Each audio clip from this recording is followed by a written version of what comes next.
So I finally watched Elio. Let's talk about it. Is this a great movie? No. Is this a good movie? Yes. The first question I always ask myself after I watch a movie, whether I'm at home or at the movie theater, is, did I waste my time? And as I was leaving the theater, my answer was no. I didn't feel like I wasted my time. I had a good time with Elio. Now, let's be clear here. This is not classic Pixar territory, not by 10,000 miles. And it's not even better than Inside Out 2 that came out last year, but honestly, I wasn't expecting it to be. Sure, make the generic comments all you want, but honestly, while those are also warranted, I feel like this movie is clearly made for a very specific demographic. Not just kids in general, but kids who are kind of like Elio and who will see themselves in him. Simply put, kids whose interests are a little offbeat, who feel misunderstood by classmates or even by their parents, and who wish they could just go somewhere else entirely to feel like they belong. The concept is definitely interesting, and as someone who's been bullied in the past, I kinda resonated with Elio a little bit. Especially when he didn't want to go to school and just wanted to be with the aliens because that's where he felt seen. But if this was a story about a kid overcoming bullying so people would stop picking on him, well, then there wouldn't have been a reason for him to go up with the aliens in the first place. So that whole plot thread feels a little undercooked. Now I know this next point is kind of a no-duh thing, but the animation is absolutely stellar. Yes, it's Pixar, you expect good animation, but the alien world in particular genuinely wowed me.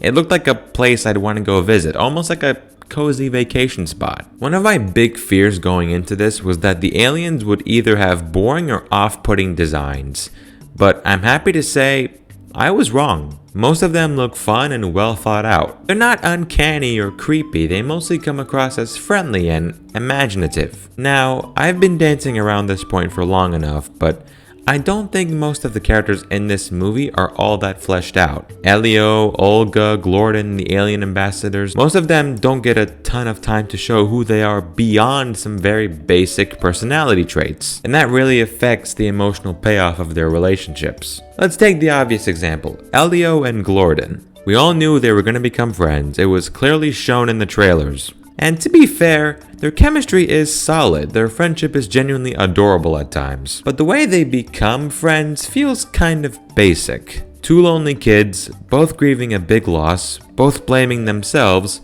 meet each other and realize they're not alone. It is sweet, don't get me wrong, it's just surface level. I'm a sucker for deep emotional scenes where the characters just talk. The example I always like to use is the scene in Doc's garage where Lightning looks at the newspaper that shows Doc's crash and Doc tells Lightning that he will never go back to racing because it abandoned him first. It's such a perfect scene for character exploration and viewer affirmation. Character exploration for Doc Hudson because we get to know more about his backstory and why even though he used to be a race car and can still go on the track, he will never go back because he got out of the game in such a hard way. And viewer affirmation for Lightning McQueen because even a basic viewer who's watched the film up to this point will have seen how much of a prick he's been and how he's been treating everyone around him like the people who treated Doc the moment he got back from his crash and was ready to get back onto the track. I hope that does enough for me to say that I wanted a scene like that between Elio and Glorden, or even Elio and Olga in this movie. And without spoiling anything, they tried to do this kind of scene between Elio and Olga later on in the movie, and it definitely tries to hit those emotional beats. And I have no doubt a kid or a basic viewer will definitely feel that kind of emotion, but the scene was just too short and it was kind of too obvious for me to feel anything besides, that's adorable. Speaking of adorable, Glorden is exactly that. He's easily one of the movie's best aspects. I kinda love the guy.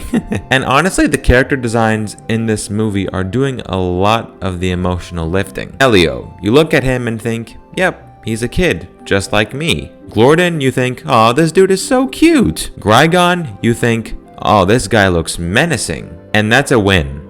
Pixar have not always nailed character design, so it's great that there's no misses here regarding that point. However, the movie suffers from being predictable. Without spoilers, when Elio meets a certain group of people, I knew exactly what they were going to do to him. When he was given two big choices, I knew exactly which choice he was going to make. There was one moment near the end involving Qui-Gon that surprised me a little, but it also kind of felt undercut because of how menacing he had been throughout the movie. Like, this guy spent the entire film being this big looming threat with a very clear goal, and suddenly he just flips because of what happened with Glorden? Sure, you could say that makes him more complex, but to me, a true villain with that kind of attitude wouldn't have folded so easily. It reminded me a little of the ending of Shark Tale.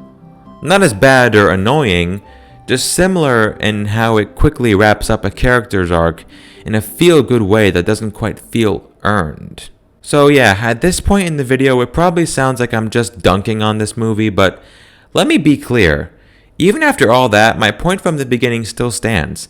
I liked the movie. I don't regret watching it. I had a good time. And I'm not a movie critic. I'm just a guy who loves movies, especially animated movies. Critics love to nitpick every little thing wrong with a movie just to make a point, and I'm not here for that. Yeah, it may seem like I was picking it apart, but honestly, I barely scratched the surface. A seasoned critic could break this movie down way more than I ever could. But honestly, I hope they don't. Because if there are people, especially kids, who feel seen or inspired by this movie, then that's what matters most. And whether you like it or not, Elio, like all the movies before it, still has that Pixar charm. It may not be as present as the other movies the studios made, but I assure you, it's still there. Elio gets a 7 out of 10. For being a fun, heartfelt journey with lovable characters, a stunning visual playground, and a message that just might land with the right viewer at the right time.